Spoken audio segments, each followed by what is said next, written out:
Big win for truth. Magistrate Court of Barrow County, state of Georgia, has given the victory to what is demonstratable and provable. This all started when Zen Garcia offered a challenge to anybody who could prove that the Earth had a curvature rate at its given diameter, or they could prove that Earth had some type of movement that was over 50 miles an hour.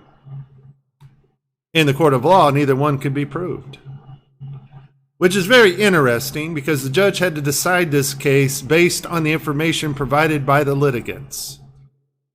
And so we have to ask ourselves the question, since Flat Earth won, did the person backing the spinning ball Earth theory provide enough information for the judge to convince her to take their side? And the answer is no.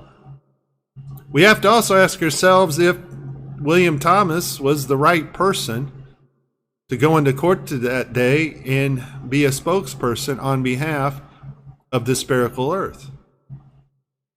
Because whatever happened in court, William Thompson did not impress the judge with the information he provided to collect his $15,000. So for me, this doesn't necessarily prove the shape of the Earth, and this doesn't prove to me that William Thompson had his act together. Maybe he wasn't the best person to go into court that day. But what it does prove to me, and is very telling, and should prove to you, is the absence of all the university professors, the absence of a NASA spokesperson, the absence of a media spokesperson. Maybe CNN could have sent somebody from their science division and slam dunked this case for Globe Earth. All those people are missing. That is the telling thing about this case. Because the judge based her decision on who was more believable and who had the most evidence. And Zen Garcia slam dunked this. Earth has no curvature. Earth is not moving. So what is the issue here? Well, the issue is not really about the case. The issue is that if we really live on a spinning ball Earth, it should have been easy to prove. A professor could have gone into court, wore his white lab coat, showed his degrees, and said, look, just believe me. I'm a professor, I know. Because that's what they do in college. And the kids going to college, spending their hard-earned cash, spending mom and dad's hard-earned cash, taking out loans they'll never repay. Buy into it. Buy into the lies and indoctrination.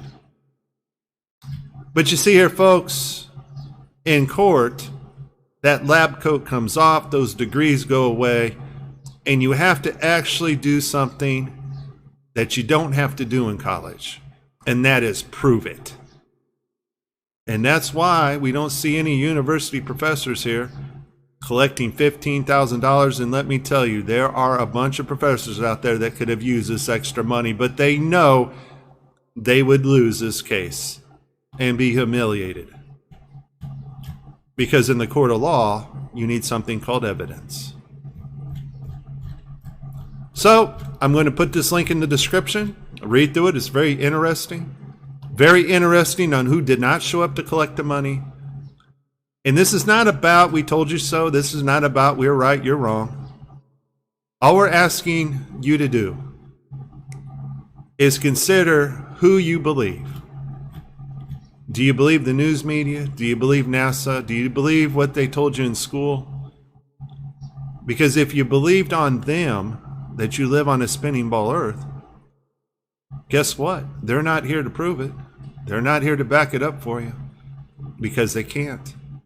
We're just asking you to humble yourself and look at the information we present to you. And we've done more than one test to prove that Earth has no curvature rate. Think about it. It's called faith-based indoctrinated religion. And what you think is science, what you think is logic, well, who did you hear it from? Do you trust that source? And I, for one, trust nothing coming out of the news media. and none of the sciences our government propagates. And you too should also consider, have you proven it for yourself? This is Mike. Please like and subscribe and share this video. And the earth remains flat.